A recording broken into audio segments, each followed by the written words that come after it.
Nation. Let's go. New year, new us. Let's go. I love it, man. Welcome to DNVR Buffs Primetime. We're presented by Illegal Pete's, everyone's go-to spot for burritos, buddies, and beers. What a weekend. What a weekend. College football is just the fucking best, bro. It can't be topped. You can't beat that. I know. That's the thing is, like, I love the NFL too. I love the Broncos. But, you know, the big word the kids are using these days is aura. Just compared to college football, the NFL has no aura. Yeah. It's honestly hard to wrestle with. Because it's like we got one more college football game, and then that's all we got left. Like, it's just college football is just the best. I will say Saturday night was great, though. Cowboys-Lions. That was like a playoff game before the playoffs. That was a good game, for sure. But, like, I don't know, even the bowl games that day, I had more fun watching. But I also hit a 4-game parlay, so you were always on fire. Yeah, I think I lost a few yesterday, but I think going into yesterday, I was like 12 of my last 14 on bowl bets. That's insane. I still did well yesterday because I hit the over in both playoff games, but I had Bama money line and Washington money line, so not bad. I went half and half, too. I had Michigan and Texas, so. There you go. All right, we'll get into the CFP, but, man, it was dramatic for the Buffs this weekend, too. Yes. Man, it never stops. It never does. It's pretty amazing, actually. But let's talk about what happened on Saturday. Charles Kelly announced he is leaving Colorado. He is headed back I guess he to didn't the south. announce it. Well, it was reported, I guess. He's headed back to the south to coach at Auburn to join their defensive staff. I think he's joining as a co-defensive coordinator. Yeah. Which is a role that he had at Alabama. I think he had a similar role also at FSU. But yeah, he's out. What was your thought? What were your initial thoughts when you saw that news?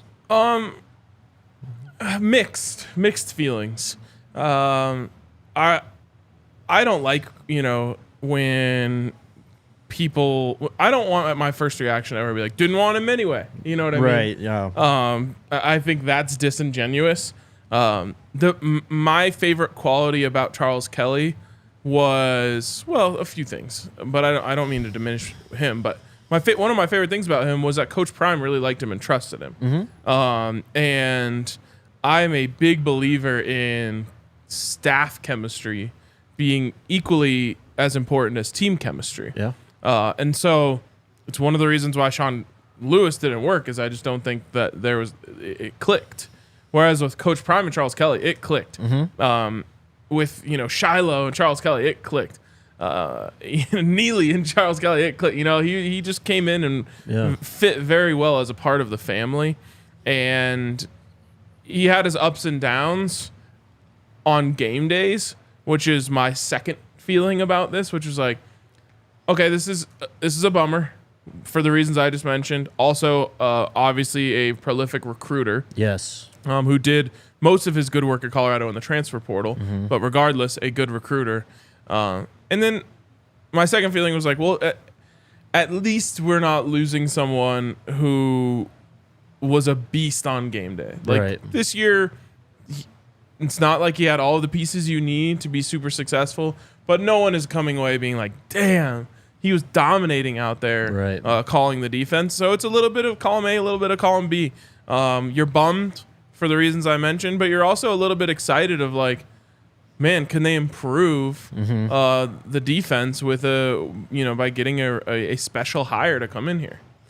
I mean, my take's pretty similar, my instant reaction at least, and I was kind of surprised at how many people were like cheering this move on or like, yes, finally, like it happened, because I think the defense got a lot better in the second half of the season. You can point to the Stanford game, you can point to the CSU game and go, why can't we defend the slant or the crossers in this situation? And it's a valid question, absolutely. But just the strides that we saw this defense make from week 1 to week 12, I thought were pretty substantial. And they were encouraging for the future, I thought. So, and then just going back to media day, how he like stepped in there for Coach Prime and like he really made the program just like a part of him too. Yeah. Yep. What else? I'll just say, based on my interactions with him and the way that he approached this job, I'll always be a Charles Kelly fan. Yep. He told us a story the night before the Utah game, and it was just like, it was so cool to hear. It was a long story, so I won't get into the whole thing, but essentially he was talking about Cam and how he reminds him of a player he had at Florida State, and just went on this long, like, he was just such a good storyteller, really engaging person. When he was telling me that story, I was like, I totally get why he's such a good recruiter. Yep. Because he had a warm personality that I think attracts people. But again, I don't think it's a position that the Buffs can't improve at, which excites me a bit. For sure. We will miss him as a recruiter, I think, a bit, but you've got Coach Prime as your head coach. I don't think recruiting's ever going to be a worry when that's the case. That's one of the things that I think gets missed a lot. And this is not to discredit the recruiting staff, not to discredit the assistant staff, or any of that, because they all do really, really good work, and they all work really, really hard. In the end, a very high percentage of players who come to Colorado are coming here because they want to play for Coach Prime. So Charles Kelly heads back to Auburn. That's his alma mater. That's where he played defensive back from 86 to 89. Looking through his, coaching resume here, I think the Colorado job was the first time he coached west of the Mississippi ever. Yeah, that happens a lot. Yeah, so I think it's pretty obvious he kind of missed home. Was able to go back to his alma mater, go back to the part of the country that he calls home, and it's a good spot for him. Auburn had a decent year. They made a bowl game. They're kind of rebuilding right now too, but definitely rooting him on. The next phase of this happened pretty quickly, though, on Saturday morning. Carl Reed of 247 put out this tweet saying that he talked to Coach Prime that morning about Charles Kelly moving on. He said that this was something that they both agreed upon. Coach Prime is always for his coaches making the moves that they feel are best for their careers and families. But then he says, but the defensive coordinator that has come in and buckle up with 3 mind-blown emojis. I can't give you the name just yet because of our relationship and the trust factor that we have. But the commitment to providing an NFL atmosphere is evident with this move. In quotes, they coming. That one got me out of my seat, or at least to the edge of it. Got me sending out some texts and doing some digging.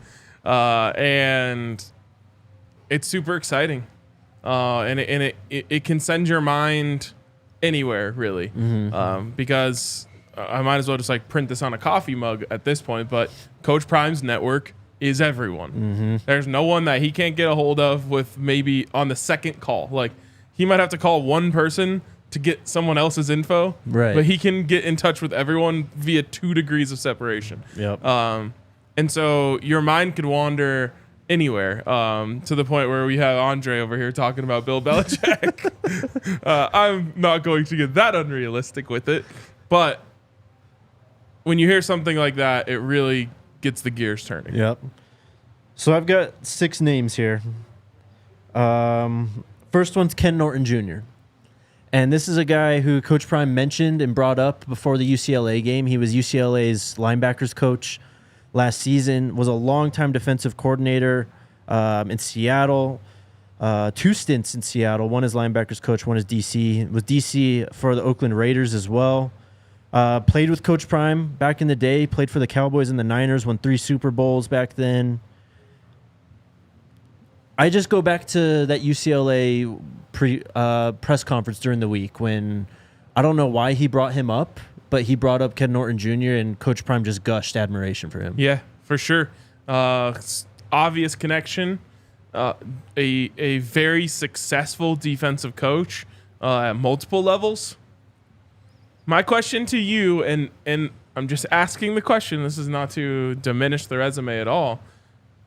Would Ken Norton Jr. be a 3-head exploding emoji hire?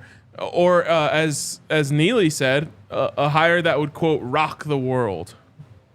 Probably. It's slightly pretty underwhelming, actually, once you put it into those guidelines, I guess. So you're saying no, it's not. I don't think it is. No.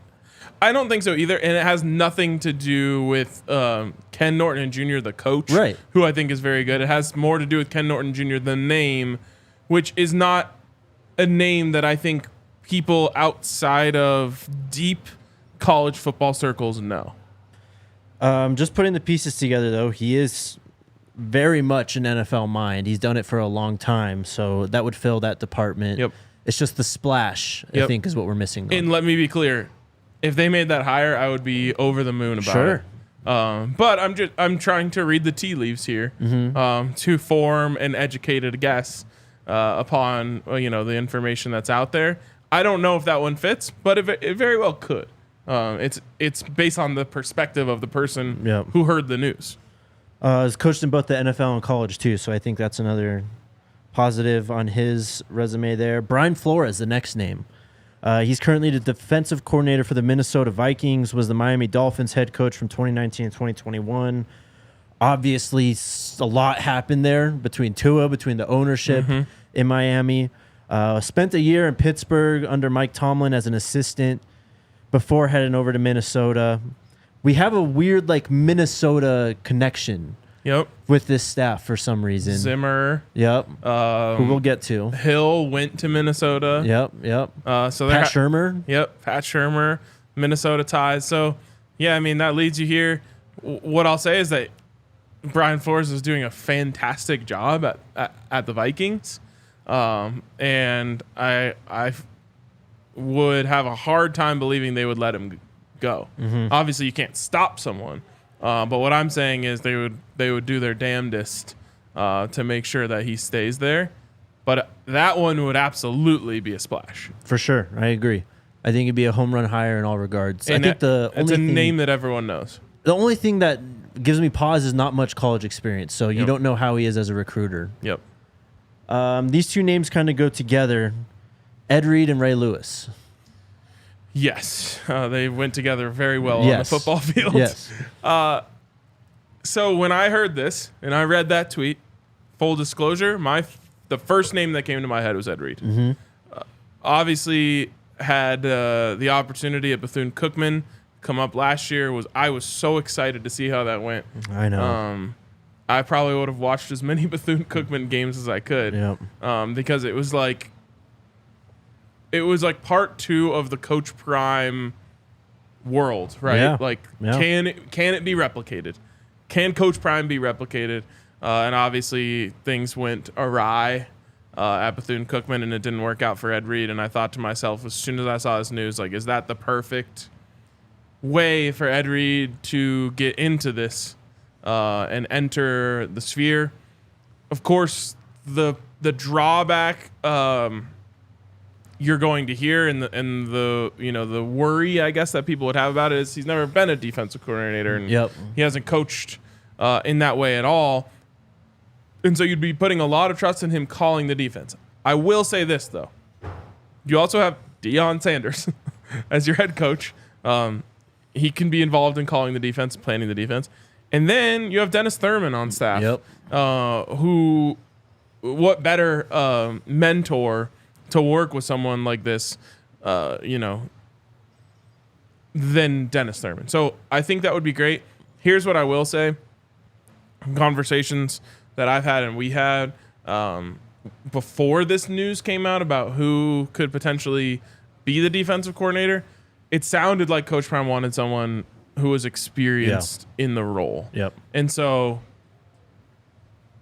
that's my only hesitation on Ed Reed. Otherwise, it obviously hits the splash. It obviously rocks the world. It's all the head exploding emojis. It hits all of that stuff perfectly. Ray Lewis, I think, is much, much more of a long shot just in many areas. I don't think he's coaching at all. Ed Reed did serve as the chief of staff at Miami in 2020 and 2021. He was a senior football advisor there in 22 as well before he got the Bethune-Cookman job, and then we all know what happened there. So a little bit of experience, at least in a college, I guess, front office is what you'd call it. But speaking of front office, did you know that the general manager, which is a word that I had never heard in college football until very recently. Coach Kelly, David Kelly. Yes, but the one who does it now for Washington, before that, was doing it for Michigan. So who was it? You can look because I believe Corey Phillips quote tweeted him last night and essentially said, built both teams that are in the national championship game now. We're living amongst a legend or something. Courtney like that. Morgan is his name. Isn't that crazy, dude? That is wild, yeah. That dude's getting a raise. Anyways, is there a world in which you can combine Ray Lewis and Ed Reed onto your defensive staff and try to recreate the magic they had on the field together on your staff? I mean, you'd be recruiting like crazy if that was the case. Can you imagine, like, Deion Sanders, Ed Reed, and Ray Lewis walk into your house? Warren Sapp. And Warren Sapp.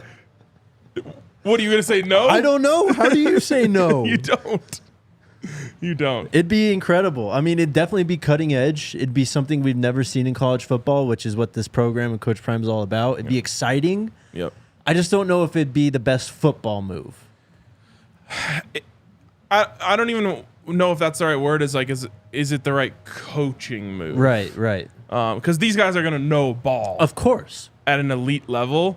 But there's a totally different art to calling a game that you just don't know if you have it until you've done it. Right. But my God, you might just get players that are so good it won't matter. Exactly. I feel like I probably had when you're a little kid and you create your own team and you turn like decline trade off and you just trade for. I'm pretty sure at one point I had Warren Sapp, Ed Reed. Sure. Ray Lewis and Deion Sanders all on the same team. Probably, yep. Two more names here. Mike Zimmer being one of the more obvious choices that a lot of people's minds went to first. Yeah, that's the first one that everyone pretty much brought up. Yeah. It would be a really good hire. I mean, this is a top defensive mind that's out there right now. I just don't know if that's a shock the world move. In fact, because everyone said it right away, almost directly opposes the idea that it shocks or rocks the world. Right. I kind of get the feeling he's kind of done with like high profile coaching jobs. I mean, he went to JSU and was a defensive analyst, I believe. He helped out greatly, of course, but wasn't there calling plays. I don't know if he just wants it anymore. He could be an NFL DC still if he wanted to, I feel like. Yeah. So he's got plenty of options. He's obviously got a relationship here in Colorado with Coach Prime. I don't know. It just doesn't feel. I feel like it would have happened already. It would happen last year if it was going to happen. Yeah. I think the fact that he never was a part of the staff last year, right, goes against this. Last name, Lovie Smith. Former Chicago Bears, longtime Chicago Bears head coach, most recently Houston Texans head coach, and was the head coach at Illinois. This one makes a lot of sense. Makes a lot of sense to me.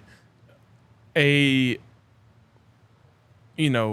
true defensive mind, a true NFL mind, which obviously was part of Carl Reed's post about it. We know Coach Prime really likes having former head coaches on the staff. This is a guy who's done it at every level. I mean, this one makes a whole lot of sense to me, Jake. I agree.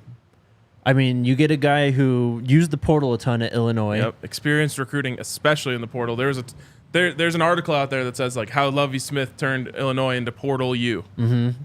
Obviously coached at a high level, both college and the NFL. I mean, he's coached everywhere in college too. Tulsa, Wisconsin, ASU, Kentucky, Tennessee, Ohio State.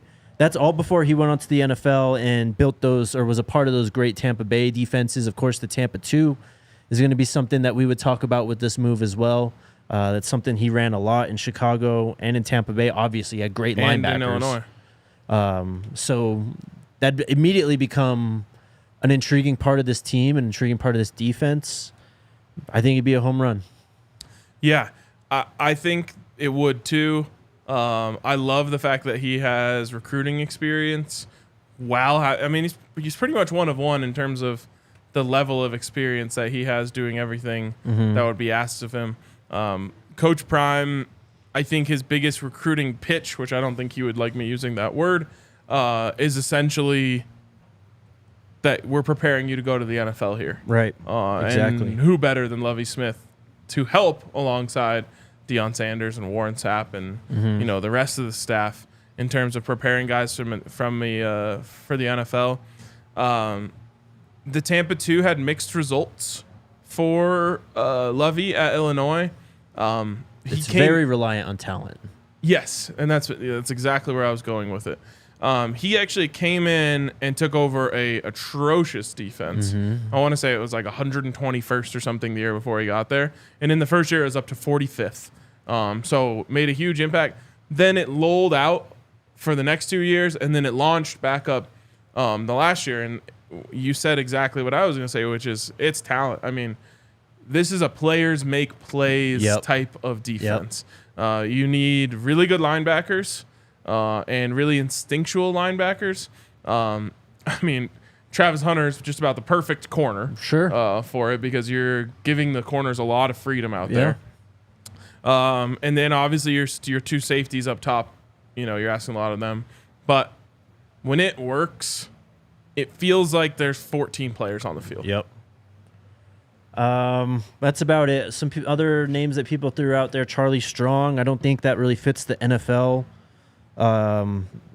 I guess model that we're looking at here. He hasn't coached in the NFL besides in 2021 was an assistant head coach and inside linebackers coach at Jacksonville. He's coached primarily in college football. Tony Dungy, I don't think is a name that we'd throw out there. And then Bill Belichick was in the chat. I mean, if you want to go for splash, it'd be Bill Belichick. What are we doing here? Bro, could you imagine, though? Someone's going to pay Bill Belichick like $25 million a year to be their head coach. Maybe he doesn't want to be a head coach. He's old.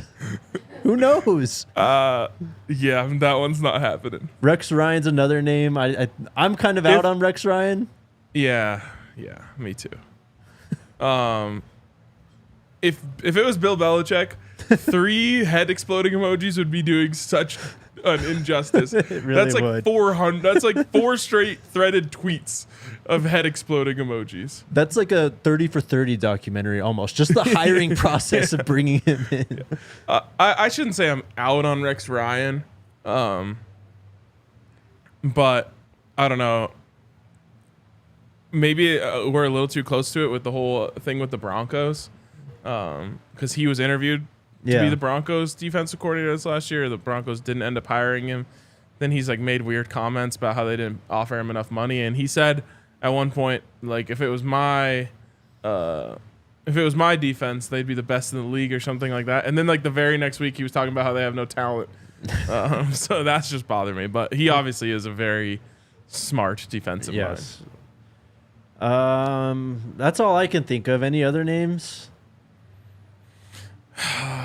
We hit on a lot of them. Someone just mentioned Vance Joseph wanting to come home. Well, he already is home. Yeah. He obviously he could move even closer, I guess, to home. He's really turned it around. I think he's staying in Denver. Oh, he's not getting fired. Yeah. That's been actually one of the more impressive coaching jobs I can remember seeing in the NFL. In terms of getting 70 put on your head, right, and then turning into being one of the better defenses in the NFL. All right, chat. Who do you want? Yeah, out of everyone we just named, or someone we didn't name? Get those comments in right now. I tell you guys about our friends at Breckenridge Brewery. You guys know we love our Breck brews here at DNVR.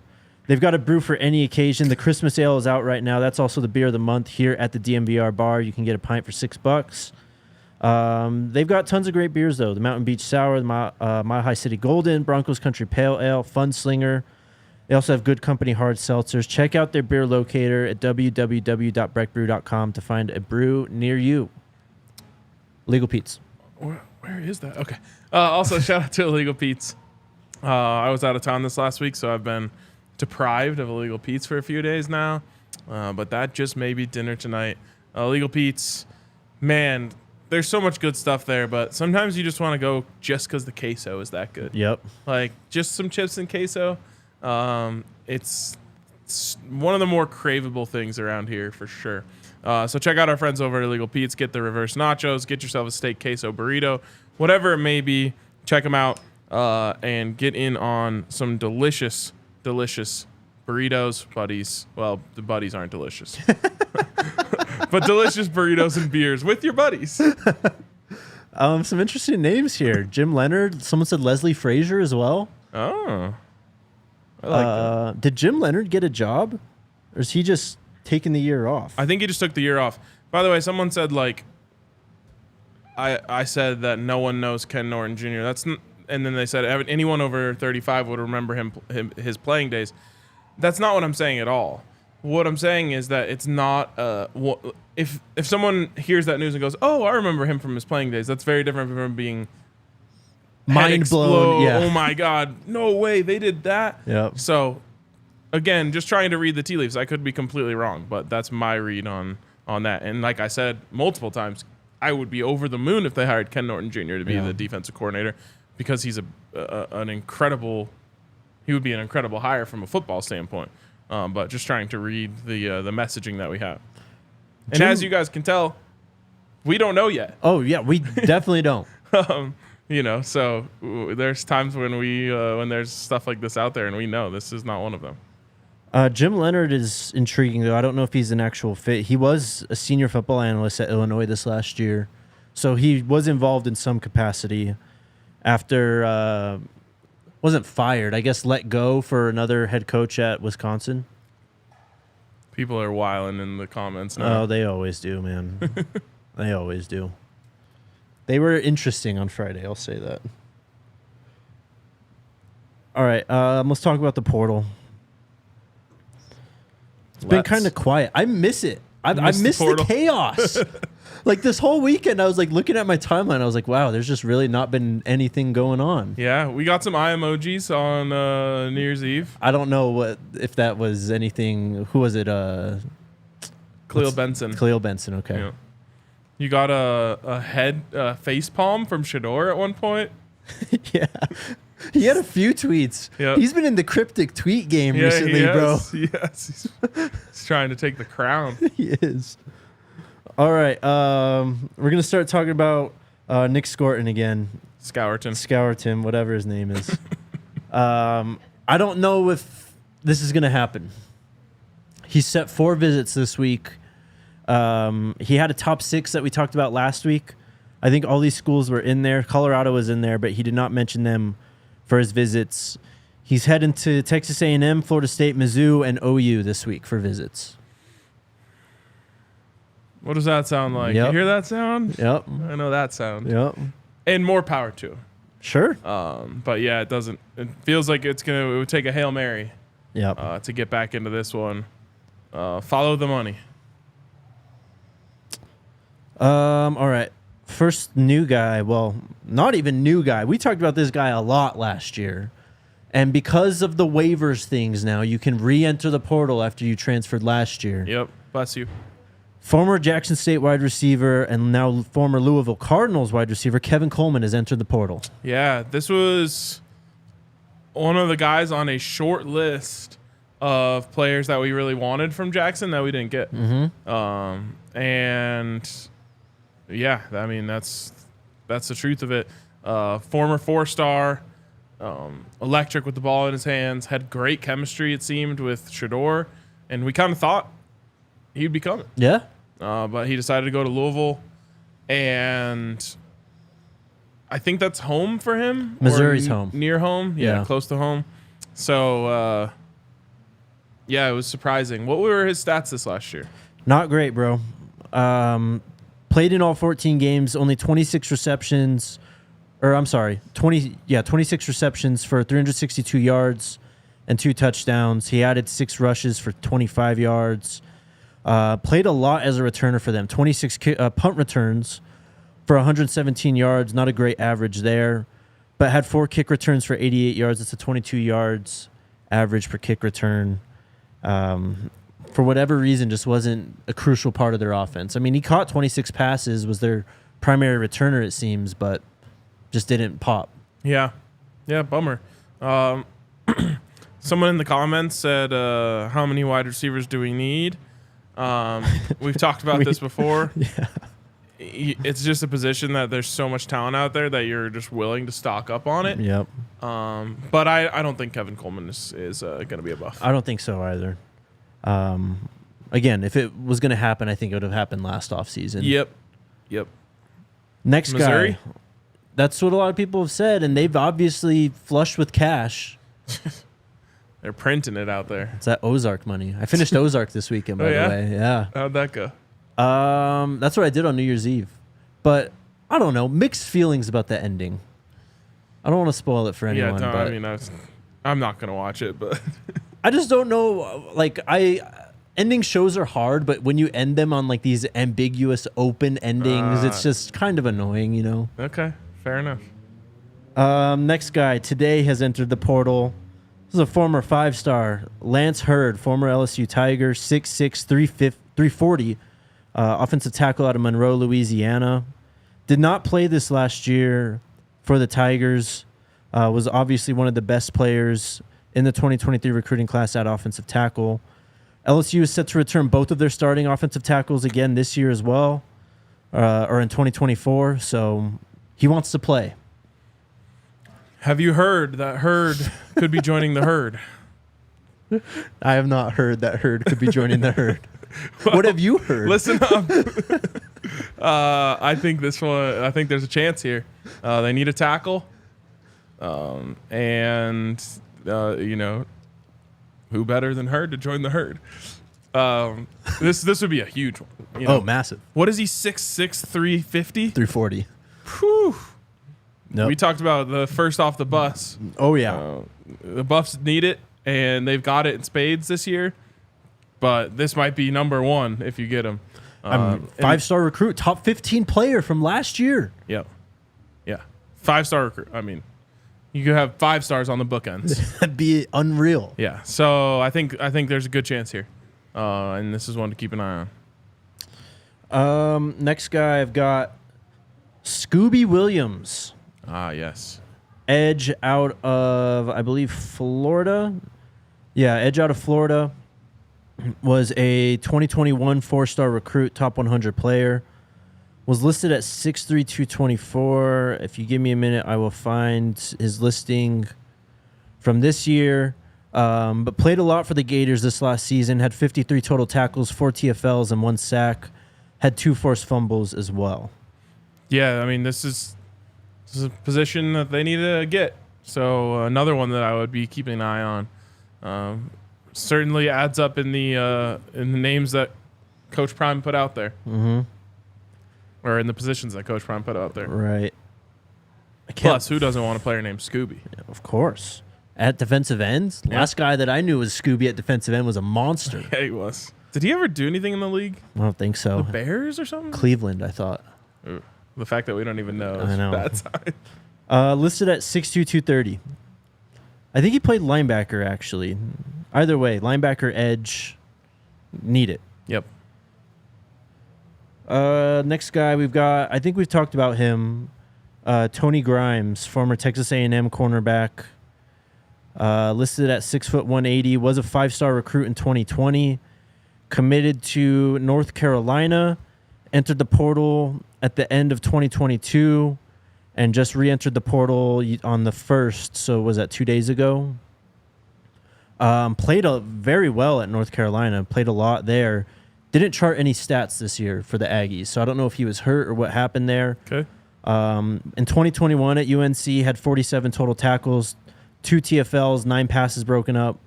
In 2022, 36 total tackles, 7 passes broken up, and a forced fumble. Solid.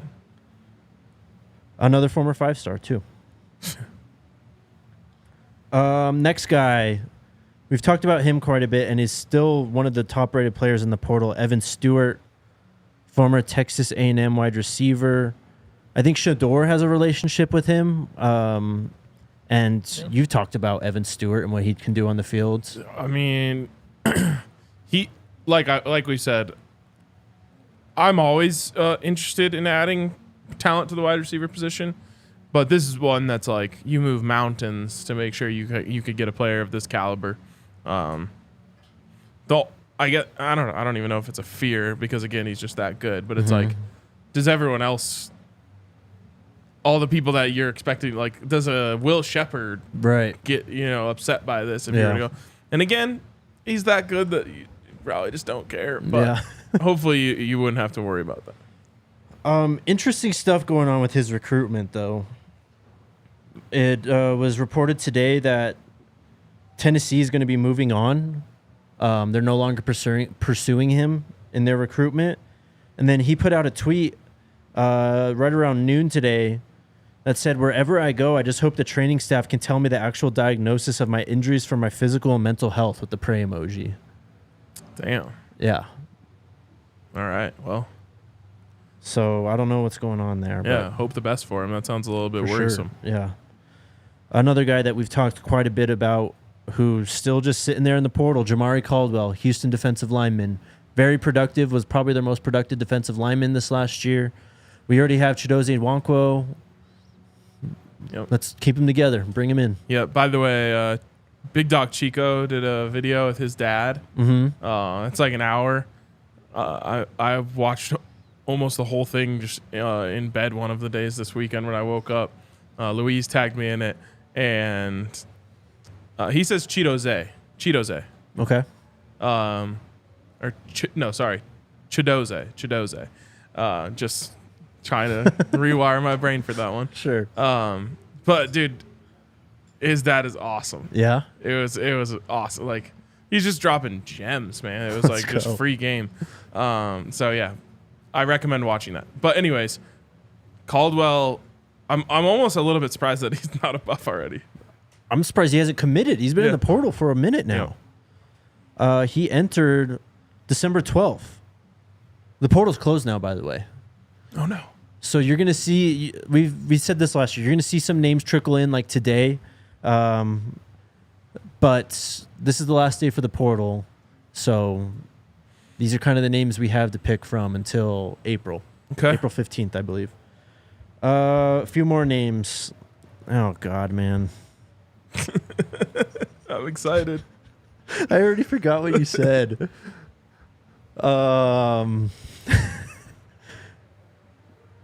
How do you say it, bro? Let me see it. Oh no, you gotta try. No, come on. Come on, give it a shot. Antoine Yunka? Let me see it again. I believe that is. First of all, you even got its first name wrong. Anton. You said Antoine. Okay, my bad. Anton Yunkai is how I would pronounce it. No idea how close that is. He is from Albany. They were playing. I don't know what happened in the FCS playoffs. Do you know? But Albany was.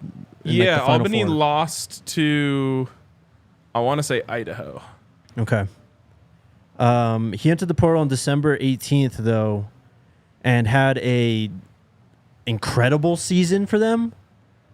55 tackles, 21.5 tackles for a loss, 15 sacks, 5 forced fumbles, 3 passes broken up. How is almost one out of every 2 of his tackles happening in the backfield? That's insane. I don't know. Wait, I always forget this. Do they count tackles for loss and sacks as both? Like, if you get a sack, it's a sack and tackle for loss? Okay. Yeah. I was going to say, that's what I thought, but then I was like, if not, then it was like 40 of his 55 tackles were in the backfield. No. Kind of weird. Yeah, it is weird. But he was a senior. I'm assuming he's a grad transfer, obviously coming up from a lower level, rated a 4-star transfer by 247. And then 2 more guys, 2 former USC guys. I think we talked about both of these guys. Corey Foreman, who was a 2021 5-star, plays defensive line, 6'4", 265. I just closed my tab. I think he is the one that didn't play this last year. Okay. Let me double check real quick. Or no, okay, he has been playing. He was in a limited role for whatever reason. Could have been hurt. Only played in 3 games. And then Tackett Curtis, the former USC linebacker, who did play as a true freshman, had a decent season, I believe, as well. 40 total tackles, 4 TFLs, 2 sacks, 1 pass defense, 1 forced fumble. Again, a true freshman, was a 4-star recruit in 2023 out of Louisiana, 6'2", 225. All right. There's one that you're forgetting. Who? Or do you still have more that We've talked about Clay Patterson before. No, this one I believe we got a visit on. Yes. Well, I don't know if we actually have a visit yet, but rumored visit for LeJontay Wester. Oh, yes. The highly explosive receiver out of FAU. Yes. 108 receptions for 1,168 yards and 8 touchdowns this season. First team at wide receiver and as a kick returner, too. Bro, that's a college career for a lot of receivers. 100 catches and 1,100 yards, 108 catches. Yep. Again, it's another one that's like, oh, why do we need so many receivers? Because this dude's electric. Yes. I don't know what to tell you. You do it because you want to have an electric offense. You want explosive plays. All of this stuff. That's what he does. Yeah, you never stop recruiting, even if you feel like you have some of the best receivers in the country. Mm-hmm. Like that's just not a mindset you want to get into, where it's like, oh, we're fine, like we don't need them. If someone's interested and they're damn good as a football player, why not? I mean, it's Corey Phillips' message, right? Exactly. I'm looking to replace all of you, and you don't want to have to go down this road. But if you feel like you have too many wide receivers, well, unlimited portal entries now. Yep. So you can have some people that you don't think are going to contribute as much as a guy like this could. You can encourage them to seek other opportunities. Right. That's it though. What was that? About 10 names again? They're definitely not done. So we'll see what happens here moving forward. I want Wester. Yeah, me too. All right, shout out to our great friends at Snarf's. Also check out Snarf Burger, guys. They got 26 locations around Colorado, and they're just damn good sandwiches, damn good burgers as well. They're in Boulder. They're all over Denver. We've been able to try a ton of them over the last few weeks, ton of different sandwiches. Favorite for me is the pastrami. Unc likes the hot dog one. You like the... Which I like one was them all, it? but recently I've been on the turkey and Swiss train. There you go. So check out Snarf's, guys. Great friends of the show. Great friends of DNVR. And they're just amazing. Also, shout out to our friends over at Game Time.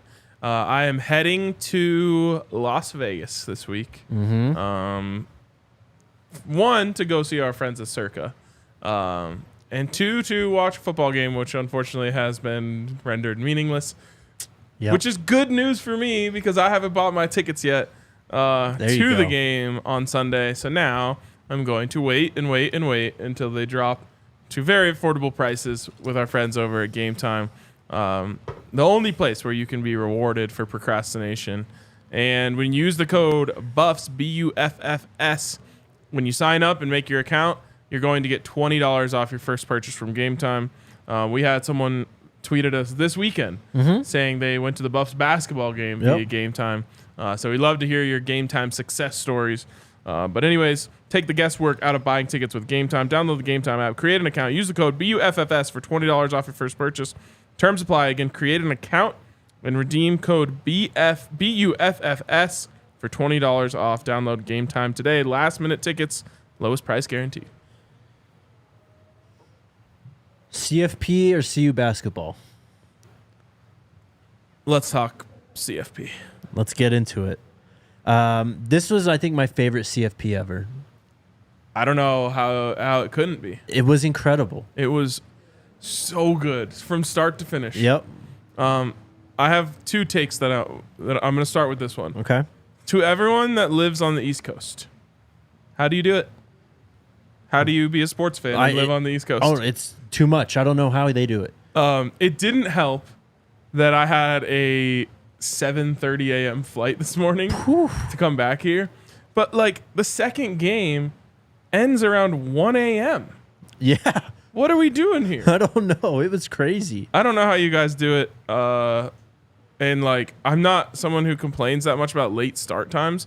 But a 9 p.m. start for a, like, playoff game, a semifinal game, is crazy to me. Yeah. That was my question. Why didn't they do the California, the Rose Bowl before? They did do it before. They did, yeah. No, sorry, the second one. The later one? Oh, so the local Yeah. time, yeah. Why not just start one of the games at 1 p.m.? It's New That's Year's true. Day. Yeah, I was in bed most of the day yesterday. I was like, I'm just waiting for these games. Yeah. So, anyways, that was ridiculous, and just another great reason to live in the Mountain Time Zone in Colorado. Mountain Time Zone's undefeated. It's the best time zone to be a sports fan. Absolutely. I don't even think that can be argued. Bless you. Second take. And this has nothing to do with the Georgia-Florida State outcome. But can we just all be honest that the committee got it right? Did you see that if the BCS existed, what the matchup would be for the national championship, 1 versus 2? Georgia, Florida State. Michigan, Washington. Oh, okay. Yeah. Great. I love that. But yeah, they got it right for sure. They got it right. And again, I don't even have to bring up that Florida State lost by 60 because that's obviously a layered conversation. Mm-hmm. But the team that I think has the best case for that got left out that didn't get to play in it is Georgia. Not Yes. Florida State. Yes. But regardless, leaving out Florida State was the right decision, Yes. and we were rewarded by them taking the heat for that by seeing 2 great football games. I mean, just wire-to-wire football games, momentum swings back and forth. Michael Penix is just so legit, man. I love him. I'm so glad we didn't play him this year. I know. He would have shredded us again. Well, and even regardless of that, it's just like anytime one of these guys plays my team, I end up liking them less. Right. You know what I mean? Right. And so since the last time we faced Penix is a distant memory that I've tried to block out of my brain anyway, I just got to enjoy him to the fullest. And my God, dude, watching that guy throw a football is just... It's a treat. It really is. It really is. Did you see my tweet today? Flipping the orientation? Dude, the way he throws it is so sick. Yeah. I said it to you. I said I don't know if I've ever seen someone that looks quite as much like he's throwing a vortex football when he throws it. Like he just slings that thing and it just fires out of his hand. But even then, like the layered throws, the sideline fades, everything is just like art from him. He's just so good, man. His like little pocket movements, how he finds windows to throw the football, can run too. Doesn't like rely on it, but has that in his bag. That touchdown, the posts where he split the safeties, you can't throw the football better than that. You really can't. You were talking about the inside slot post. Yep. I feel like the far side safety was just like shocked that the ball got there so fast. I'm sure like, he was. If I'm that safety and I see him loading up for that throw, I'm like, oh, I got this. Yep. And then all of a sudden you take one step, the ball's already in his chest. Yep. The Rose Bowl was incredible too. I just loved that game. Of course, Michigan won it, but man, just that is big time college football right there. That venue, the game's going back and forth. We had overtime. Like that's just what it's all about right there. Totally. The Rose Bowl, when you think of the term that always gets associated with college football, which is pageantry. Yep. The Rose Bowl absolutely nails the pageantry of college football. I mean, the stealth bomber flying over through the valley. Like, gives me goosebumps, man. I love it. It's the best. It's the best. And it's, I had someone tweet at me last night being like, I don't really watch college football, but I just happened to watch today, and I think I might like it better than the NFL. And I was like, there's just something about it, you know? The uniform matchup and everything, man. It's just everything so about good. yesterday was like 10 out of 10. I agree. I wish I could just do that every weekend. Yep. So yeah, great job. I will say, Georgia. I can't say the committee got it wrong by leaving them out, but circumstances really screwed them. Because I also believe that you shouldn't be able to go to the college football playoff. You shouldn't be able to be a national champion if you're not even a conference champion. I agree.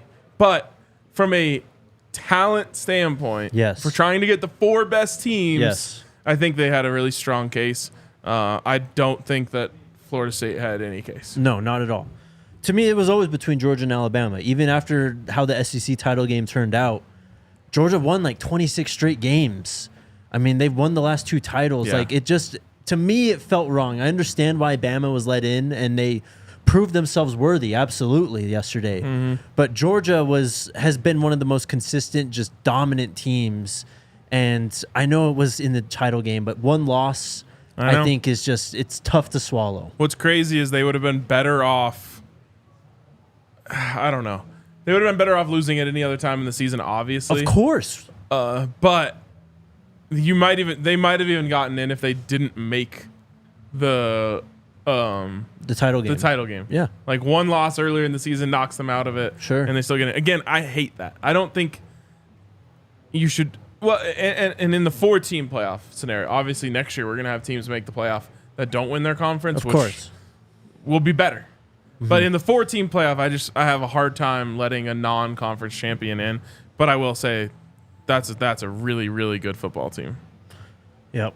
And they just put it to FSU. I know FSU, obviously very deflating in a weird situation, but man, that's as big of a statement as they could have possibly made. Well, and that's the thing about Georgia and Florida State is like Georgia also could have had 50 guys opt out, of course, 30 or whatever it was. Yeah, but they took it personally that they weren't let in and said we're gonna go make a statement. Mm-hmm. Florida State doesn't get left in, and they're like, all right, we don't give a shit anymore. Yep. And it ended up being a terrible look for them. Like, of course, their fans are fighting for their life out here on Twitter, being like, this guy didn't play and that guy didn't play and this guy didn't play either, and I'm just like, it doesn't matter because you lost by 60 and you lost your case. You can't. No one's listening to your case anymore because you lost a game by 60 points. It's also like classic sports poetic justice that their whole case was like us not having a player shouldn't affect us not being in the playoff. Yeah. And then when they get beat by 60, well, we didn't have our players. It's like, well, that's what everyone was saying. Yes. You didn't have your players. Exactly. Some fun games, though. The Arizona Bowl I thought was fun. Toledo, Wyoming. I was on the wrong side of that while betting, but that was a great game down towards the end. I was on the right side. The under. The Clemson-Kentucky game was great, too, on Friday. I don't know if you watched that. I think I missed that one. That one was crazy. I was watching that on the plane, and then I missed the ending because it was right. Ending was insane. The Cotton Bowl was fun. Were you on Missouri for that one over Ohio State? Yes. Yes, sir. Yes, I was. Yes, I actually sir. took the points in that one instead of the money line. Oh, come on. I know. I was like I said, I was on a heater. I was like, I gotta just stay smart. But that was a classic. Like, they messed it up. Right. Ohio State didn't have all their guys. Mm-hmm. Missouri did. It was like easy one where you see Missouri at plus 5.5, and you're like, oh, I'm definitely taking this. Oh, exactly. And then when the guy who was starting at quarterback for Ohio State goes down like on the second drive or something, you're like, oh man, this is over. Ole Miss had the money line upset too over Penn State. I don't know if you were on that. Justin told me to take it, and I didn't because I'm an idiot. I did take Ole Miss in that one. And then Oregon laid it on Liberty. Liberty goes out to a 6-0 lead and then just gets trounced 45-6. Oregon fans are just the worst. They are. I don't know how they keep ending up in my algorithm, but got them out here like complaining about the Penix throw in the Pac-12 championship that was ruled incomplete. Remember, it's like his hand was barely going forward, and they're like, this cost us a national championship. It's like his hand was going forward. You lost to them twice. Shut up. I don't want to hear it. Hey, amen. The worst game of the weekend was definitely Tennessee, Iowa. Didn't even watch it. I was so bad. I think they lost 35-0. Their defense didn't show up, and once, I mean, I was joking, but Tennessee went up 7-0, and I was like, well, that's game. And it was right. It was right, yeah. All right. Let's get to questions in. What's up, chat? I have to say, like... Oh, no, we have to do CU basketball, too. Oregon playing Liberty... It has to, that just can't be... No. That can't feel good for them. No. Like, sure, you like to win in a New Year's Six bowl, but... It's about as hollow of a win as you could possibly have. Yes, like I just know they're just watching the CFP last night being like, wow, like there's these epic battles between college football powerhouses going down, and we played Liberty. Yep. CU basketball, though, man. KJ Simpson is playing at an All-American level. So good. They had a gritty win on, I think it was Friday night when they played Washington. Eddie Lampkin had 17, KJ had 21. There was 5 Buffs in double digits. That game came down to the wire without TDS, without Cody, and they just grinded it out, man. Yeah, I love the mental makeup of this team. They are so mentally tough. It's a Tad Boyle special. The first game of the weekend, the Washington game, was your ultimate Tad Boyle special. Yep. You didn't play great, but you held them to like 39% from the field and out-rebounded them by like 12 or 13. It's like, you're just going to win. That's what that's literally Tad Boyle's entire program is built on. If you don't shoot, but you defend and you rebound well, you're going to win. Yep. So that was really, really great win, really gutsy. And then they just did it again. Was that yesterday? Wazoo, I think it was, no, that was New Year's Eve. That was on NFL Sunday. Yeah. KJ is just insane. 34 points in that one. They won 74-67. KJ went 13 of 14 from the line. He's taking his game like beyond another level. I don't even know how to describe how much better he's gotten. When I think of, you're talking KJ still? Yeah. When I think of my like all-time CU Buffs trust tree, meaning like I trust this guy in a big moment. Yeah. He is so high on the list. He has everything. He has every kind of tool in his bag, whether it's like a step back 3, mid-range, floater, get to the rim, get fouled. He can just do it all. And it's like when the game's on the line, I just feel so safe with the ball in his hands. He's like a killer too, though, man. Yep. I mean, he is just so clutch, so good, like wire to wire. I don't think he's had a single bad like 5-minute stretch even this entire season yet. No, he's awesome. I just want CU fans to like truly appreciate KJ Simpson and get to the keg to watch him. Yep.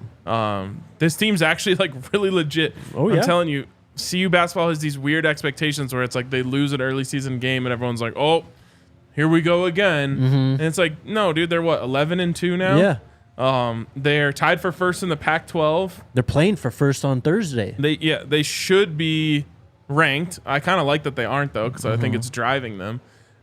They've got all of the pieces that you need to make some noise in March. So I really hope people go and support them. And speaking of going to support them, how about the women? Oh, yeah. 7,300 at the keg. That's really, really awesome. Biggest crowd at the CU Event Center for women's game since 2002. So they're getting supported. They're back to number 5 in the country. Like, make the trip up to Boulder to watch some basketball, whether it's men or women or both. Colorado, as I said, massive game coming up on Thursday at number 10, Arizona. Arizona's been kind of stumbling recently. They got destroyed by, I think it was Stanford. Stanford, bro. 100. They let Stanford put triple digits on them. I honestly didn't see the game. I have no idea how that could happen. No. They lost another one recently, too, I believe, to kind of a mid-major. Who was it? FAU. Okay, FAU's ranked and Purdue's ranked too. FAU was a Final Four team last year. They were, yep. That was a 1-point loss. So get ready on Thursday, man. It's going to be a hell of a game. We watching here?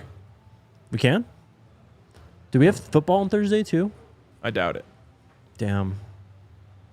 That would be fun, though. All right, let's get to questions. You're good. Come on. Don Bax, do you guys know when the first day of spring ball is? No, we do not yet. Don't know when we'll find out either.